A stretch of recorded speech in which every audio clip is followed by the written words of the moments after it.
Ahora entienden por qué dije que transformó incluso mi vida, Leo. Y bueno, para cerrar o abrir después la noche, también tenemos el privilegio y el gusto de presentar a Edgardo Moca, quien él es politólogo, docente en la Universidad de Buenos Aires, y en lo personal, como te dije off the record, es la primera vez que nos vemos, y la verdad es un orgullo enorme poder compartir una presentación y sobre todo la de Espartaco con él. Los dejo justamente con Edgardo.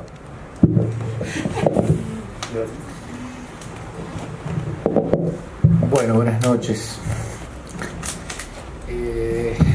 Estoy un poquito sorprendido y algo estremecido por el uso de algunas palabras y las referencias a algunos momentos históricos, por el nombre de Espartaco, el símbolo de la revolución social, dos referencias a la revolución rusa. Yo hacía rato que no estaba en una reunión donde no se decía dos veces la expresión revolución rusa y varias veces la expresión izquierda. Entonces hay algo en mi sensación, en mi estado de ánimo de volver a vivir. Es como algunos los más viejos se deben acordar de un programa que hacía una mujer que se llamaba Blackie, y que llamaba a un tipo y le hacía tenía un invitado, y entonces invitaba de sorpresa a la maestra de primer grado inferior y la profesora de canto y qué sé yo. Entonces era volver a vivir. Para mí es un volver a vivir, pero voy a aprovechar esta feliz circunstancia, un poco estremecedora pero finalmente feliz, para decirles que hay algo de conversación intergeneracional que me parece que, a mí por lo menos, me parece el significado principal, el modo en el que yo me acerco a la revista Espartaco, el modo en que me acerco a este local, el modo en que me acerco a amigos, a gente joven que son ya a esta altura amigos personales, como Juan Videla y como Juan Valerga. Amigos personales, un poco hijos también, pero como tienen sus respectivos padres, me conformo simplemente con ser un amigo viejo de los Juanes. Yo quisiera en estos minutos, que trataré de que sean breves, porque después supongo que va a haber oportunidad para conversar, que es la mejor parte, es la parte del fogón, el fogón de amigos que conversan, es la mejor parte de este tipo de encuentros. Decirles que hay cosas que yo quisiera combinar, las cosas que permanecen con las cosas que cambian entre las generaciones. Decirles que yo tengo la sensación fuerte de que nunca como ahora se ha visto una especie de regreso de las relaciones entre generaciones diferentes en la Argentina.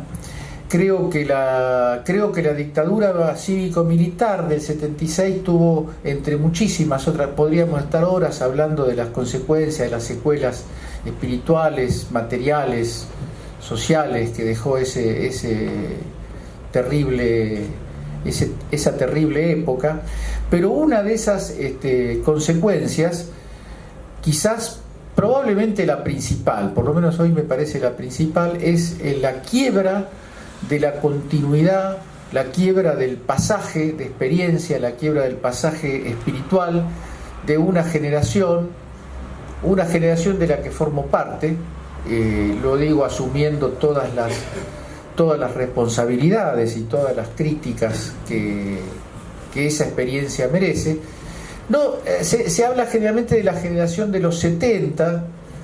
Yo prefiero llamarla la generación del Cordobazo, la generación que nació con las sublevaciones del año 69 en Cordobazo, Tucumanazo, Rosariazo, donde frente a la dictadura de Onganía, los jóvenes trabajadores, los jóvenes estudiantes, le impusieron a esa dictadura una salida política electoral que después tomó los rumbos que tomó, pero que traía en su gestación una fuerte memoria latinoamericana y mundial de protesta, de rebelión, de inconformismo. También esa generación fue envuelta y fue protagonista y fue, de alguna manera, hay que decirlo, responsable de una deriva Cuando digo responsable lo digo en el mejor de los sentidos, no en el sentido de la culpa, no en el sentido de la descalificación, sino en el sentido de que lo que hoy algunos pretenden mostrar simplemente como víctimas o como masas que fueron carne de cañón, yo prefiero asumirla y asumirme como parte de esa generación como responsables en términos políticos de una deriva que fue obviamente el fracaso, las estrategias equivocadas, la idea de reemplazar la política con la verdad supuesta de las armas, con muchos elementos que si pudiéramos alcanzar una Argentina democrática, una Argentina con una plenitud de las posibilidades de comunicación, podríamos charlar sin que eso fuera sometido al régimen discursivo de la descalificación, de la persecución y de la estigmatización. Hoy se ha vuelto desgraciadamente a construir desde el poder, ni siquiera digo desde el gobierno, desde el poder real, la idea de un otro, de un demonio, de algo que está amenazando nuestra vida, y que un día en una hoja del diario son los mapuches, en otra hoja del diario es el Estado bolivariano de Venezuela, en otra hoja del diario son las guerrillas kurdas. Felicito el artículo que leí en la revista Espartaco sobre la realidad kurda, que entre otras cosas me permitió aprender algunos elementos históricos que no tenía suficientemente presente. Pero un día son más bien coreanos del norte, chinos, venezolanos, cubanos, mapuches, pero siempre son portadores de un virus, de un viejo virus que la dictadura militar caracterizó como un cáncer. En aquel momento era la subversión, y hoy ha asumido la forma de una corriente política, el kirchnerismo, para decirlo así de una, en la que se resumen y se concentran todos los males y todas las tragedias del país. Nos proponen un país con hijos y entenados. Nos proponen un país con gente que tiene derecho a hablar y con gente que no tiene derecho a hablar, porque es corrupta, violenta, amiga de estados amenazantes, partidaria de la disolución nacional, un montón de registros de significado que mi generación, yo personalmente, pensé que estaban definitivamente enterrados. Y ese es un gran error que creo yo no es de tipo individual, sino que es cierta idea de que la democracia recuperada en 1983 era el dejar de lado definitivamente la historia de la persecución, la historia de todo lo que acompaña a una dominación de clase. Ya que se ha hablado de Revolución Rusa y de izquierda, yo voy a meter otro arcaísmo, otra de las expresiones que ya no se usan porque corresponden al pasado, que es la dominación de clase. Ahora se le han ido asignando diversos rótulos, pero la palabra dominación de clase no es ningún misterio cuando sabemos que en el mundo un 1% de la población mundial, algunos dicen menos, ¿no? Un grupo de familias concentran el 50% o más de la riqueza planetaria. Mira, llámalo clase o llámalo como vos quieras, pero acá hay un problema de quién se adueña de los recursos del trabajo y de la producción y de la inteligencia de miles de millones de seres humanos. Y no solo se apropia de los recursos, sino que concentra a una gran parte de esos miles de millones de seres humanos, los condena a ser enterrados en las aguas del Mediterráneo, buscando una solución a la guerra, buscando una solución a la opresión imperial, buscando una solución a la miseria. Esto está validado ya no por marxistas nostálgicos de la Revolución Rusa, sino por la figura del Papa Francisco, que hace de esto una especie de expresión paradigmática.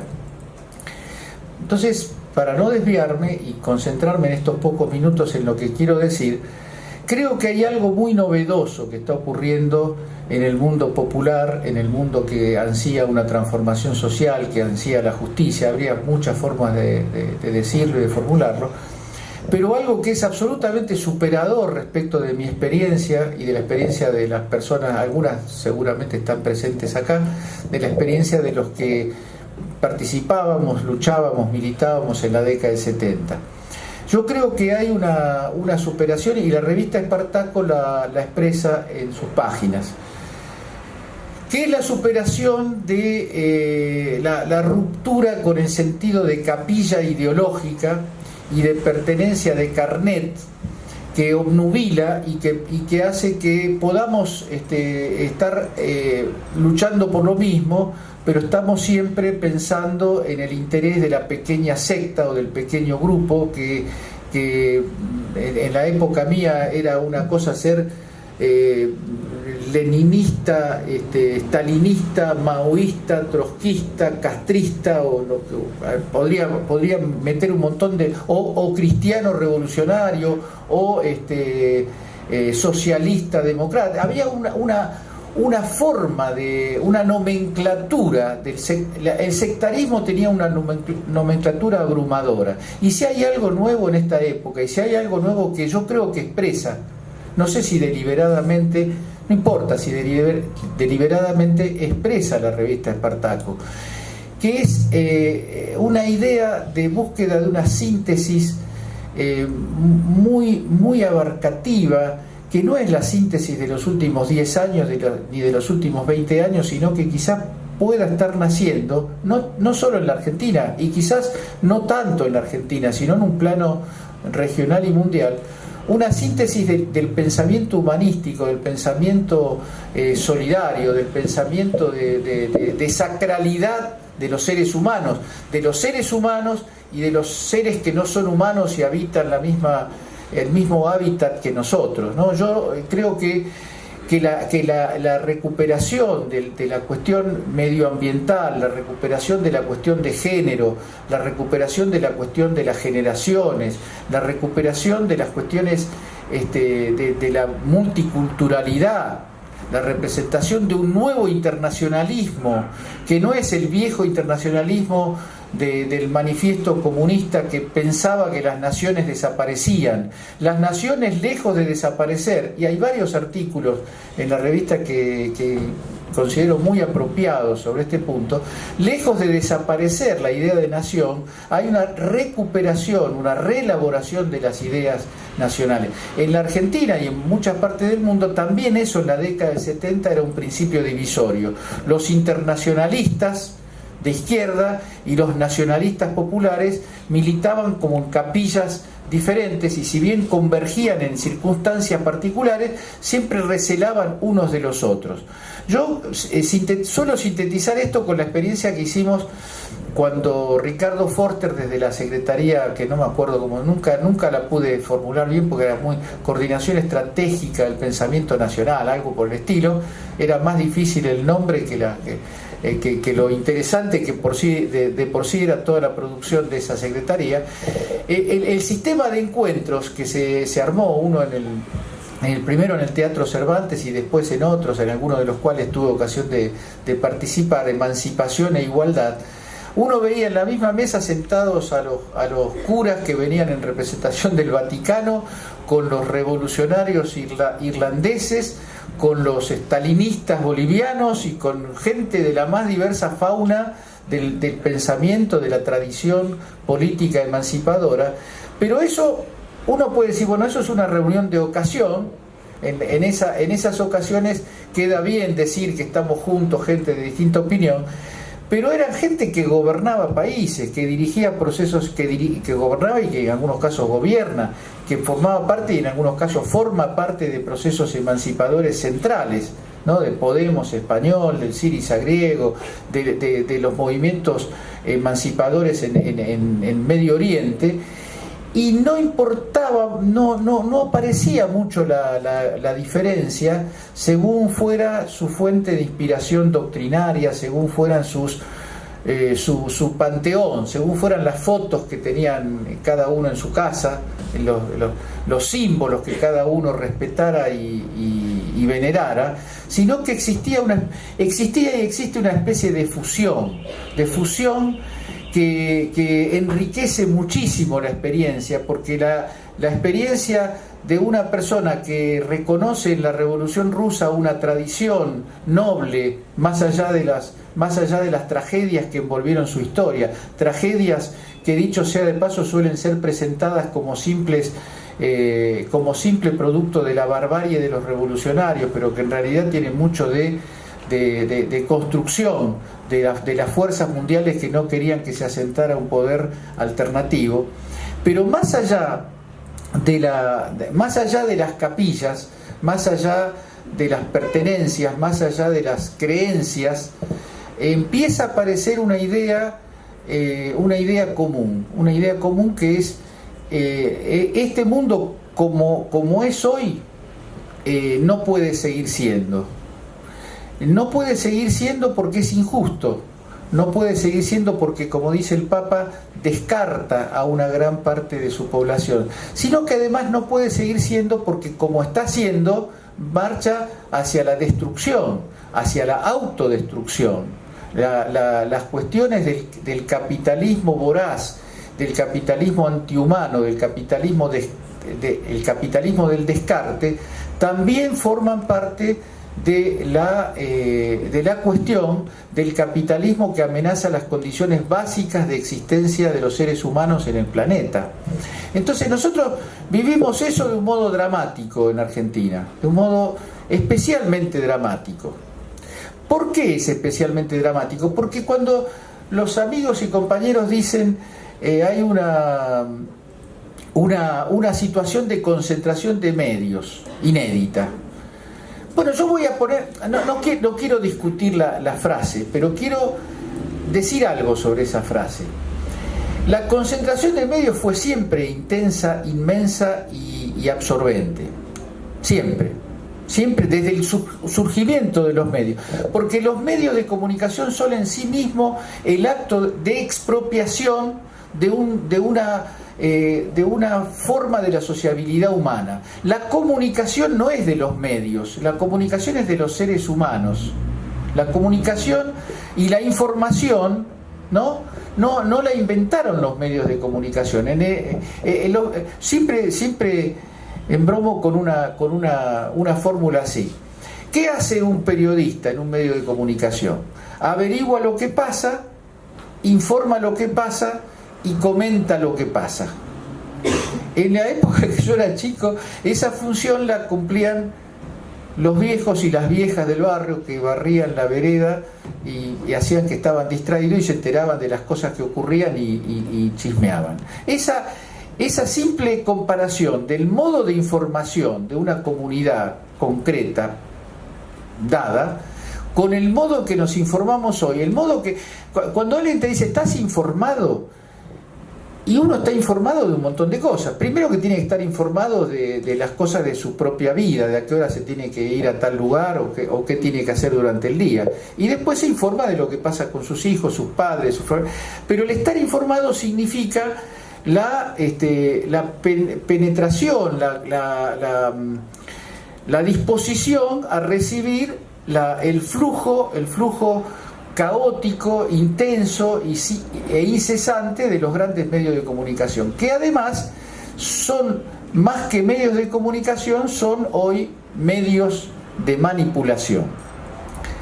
Quiero decir, para ir cerrando, porque tendría muchísimas cosas y seguramente si conversamos pueden aparecer muchas otras cosas, pero yo siempre trato de establecer una conversación crítica con una idea que supongo que incluso es mayoritaria en este salón y con la cual yo puedo tener una serie de acuerdos muy importantes, pero quiero ir al grano. La idea de que todo lo que ocurre en la conciencia de las personas, vamos a situarnos puntualmente en la Argentina, ocurre porque los medios de comunicación pautan nuestra conducta y nuestro modo de ser en el mundo. Cosa que tiene mucho de verdadero, pero que si la llevamos a un extremo nos lleva a una visión del mundo donde hay unos aparatitos, que pueden ser televisores, computadoras, radios, distintos soportes, múltiples y diversos en esta etapa, que emiten información, y después hay millones de bobos, entre los cuales estamos todos nosotros, que miramos eso y hacemos así con la cara y seguimos la corriente. Entonces hay una especie de visión iluminista de la comunicación, donde hay quien comunica y quien es comunicado. Y entonces, si pasan cosas desgraciadas y terribles, como efectivamente pasan, rápidamente decimos, eso no pasaría si los medios de comunicación fueran diferentes o si los medios de comunicación fueran plurales, ¿no? Y entonces, con el asunto, con la gran conquista que fue la ley de servicios de comunicación audiovisual, se formó una especie de idea fetichista de que la cuestión de la conciencia social, la cuestión de la hegemonía, que es otra palabra, otra mala palabra abundantemente usada en esta mesa, consiste en tener en frente a los medios que divulgan la cultura colonial, imperial, antisolidaria, tener otros medios que cultiven y propongan otra visión del mundo, ¿no? Esto es verdad, pero es relativo. No hay una solución de la cuestión de la conciencia social que se pueda encarar por la legislación y la reglamentación y la regulación de los medios de comunicación. Sencillamente porque los medios de comunicación, efectivamente, los hegemónicos, digamos, mienten, manipulan, operan, pero hacen algo todavía mucho, mucho peor, que es decir la verdad. Esto es medio difícil, esperen un poco para que lo pueda explicar, porque si no parece una cosa, en este clima en este clima retórico parece una cosa media blasfema. Los medios de comunicación reproducen verdades que están en el modo de vida. Nadie podría creerle a los medios de comunicación las cosas que dicen y los estereotipos que construyen si nosotros no viviéramos en un mundo regido por la lógica de la mercancía, por la lógica del individualismo, por la lógica de la competencia. Nadie podría creerle a gente que habla de la meritocracia, de la cuestión de que cada uno es finalmente responsable de su suerte y que lo colectivo, el Estado, lo público no tiene ninguna importancia, si no estuviéramos metidos en un mundo, en una situación de vida, no de lecturas, no de que leemos tal diario o miramos tal canal de televisión, sino en nuestra vida cotidiana, en nuestra vida privada, en nuestra vida pública, no estuviéramos atravesados por este tipo de estímulos y este tipo de desestímulos. Si no fuera gran parte de nuestra preocupación, en algunos casos, llegar a fin de mes con la plata o pagar la deuda de la cuota que tenemos con un electrodoméstico o la tarjeta de crédito, o la cuestión de cómo pensar la educación de nuestros hijos. Cuando yo digo estas cosas, muchas personas dicen, bueno, yo no soy así. Yo no soy así, yo soy una persona solidaria. Está bien, pero cuando pensás en dónde tienen que estudiar tus hijos, ¿cómo es la brújula para elegir la educación de tus hijos? ¿Es que participen en lugares socialmente comprometidos, en el centro de estudiantes, que desarrollen formas de socialidad, de solidaridad? ¿O ocupa un lugar, ahí algún lugar ocupa que nuestros hijos formen parte de los que pueden llegar a salvarse en la jungla, de los que pueden adquirir algún tipo de capacidad que les ahorre la experiencia de la desocupación, la experiencia de la privación económica?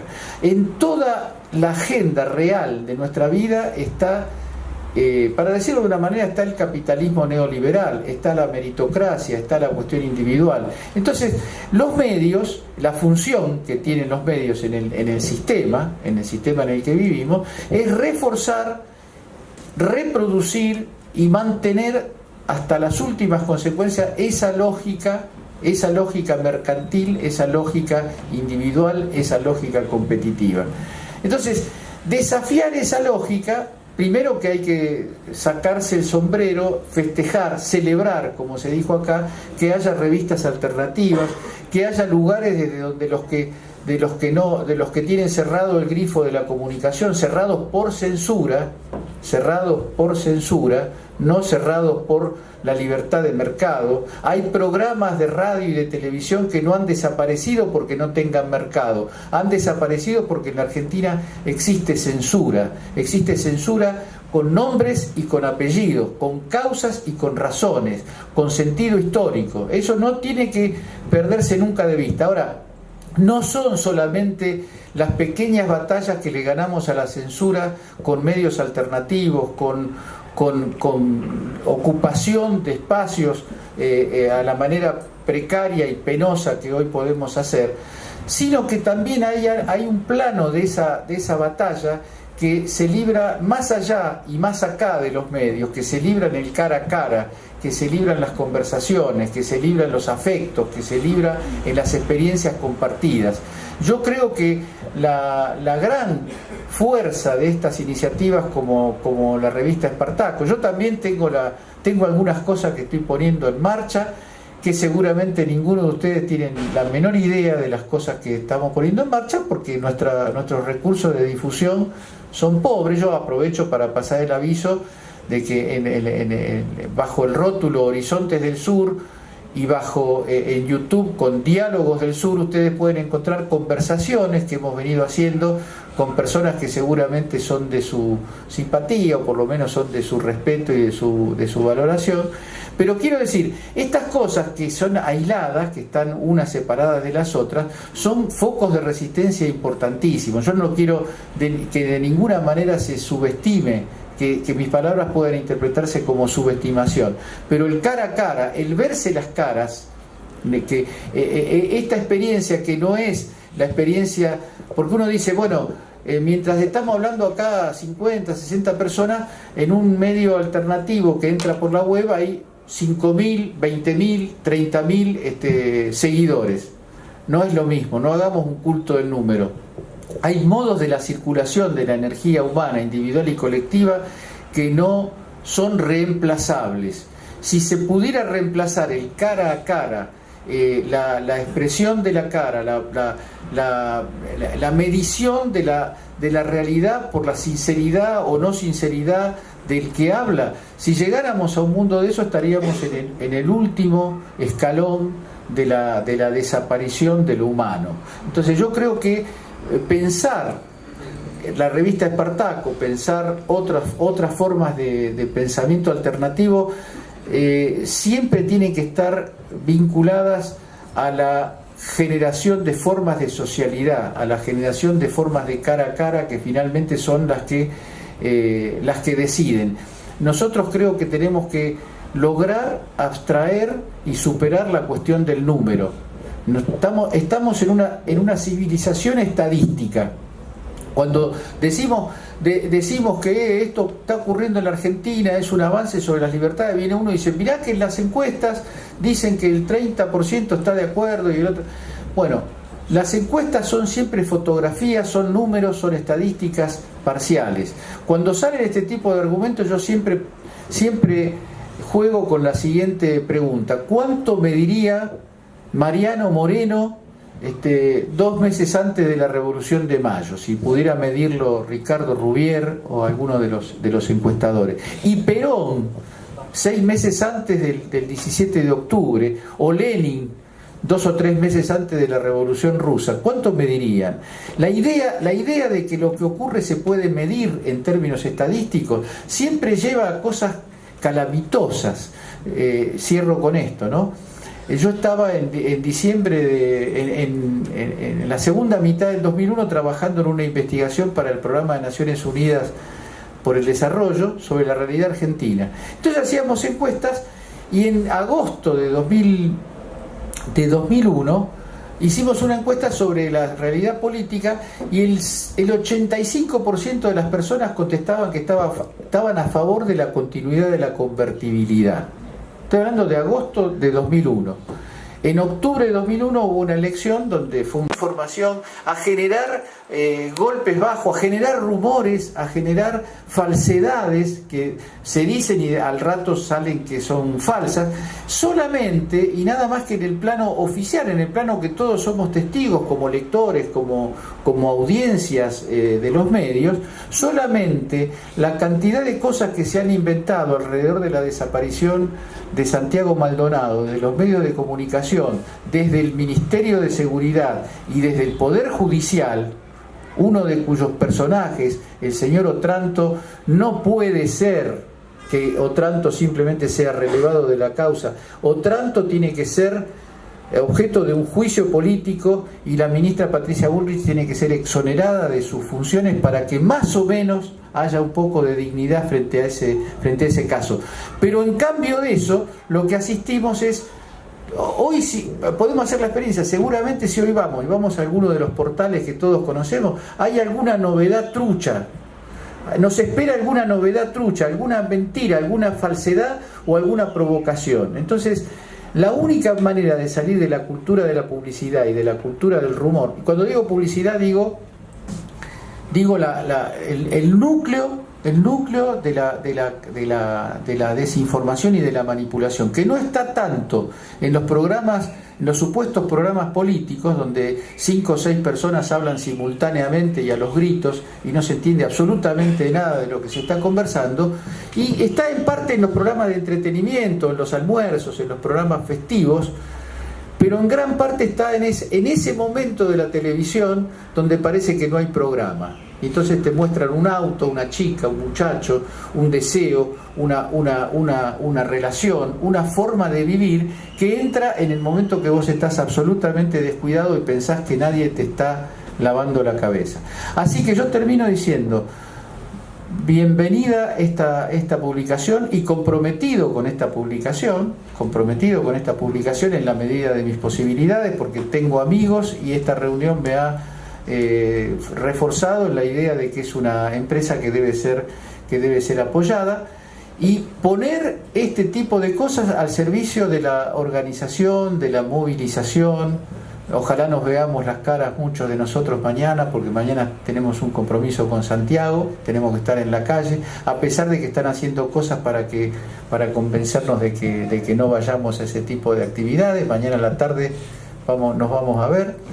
Entonces, mis felicitaciones, mi compromiso y mi deseo de que esto aporte, sea una parte del torrente de esto que tiene que ser un proceso de recuperación de la verdad,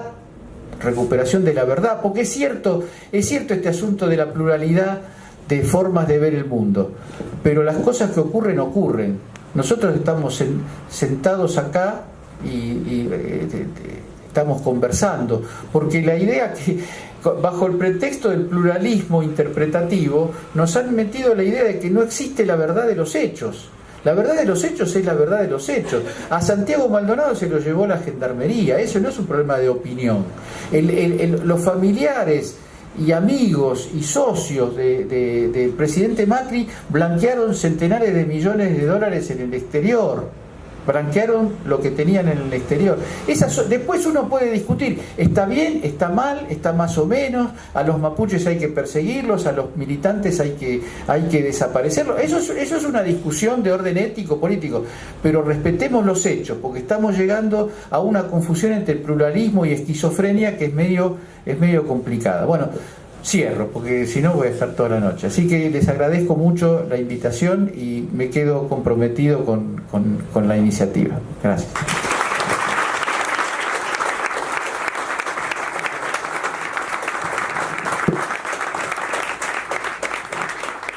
Bien, renuevo los agradecimientos para cada uno de ustedes, especialmente para Leo, Edgardo y todo el equipo de Espartaco. Está Lucas transmitiendo por redes, Germán filmando, el director de arte, como ya les comenté, Felipe, a cargo del montaje de la muestra, que va a estar hasta el 15 de octubre en este centro cultural, con la entrada por supuesto abierta, que la puedan seguir viendo. También ya tenemos invitación, por ejemplo, de la Universidad de Quilmes para exponer allí, así que bueno, esta fue la primera presentación de Espartaco Revista y ahora empezaremos a hacernos un ciclo de Espartaco en lugares o algo así.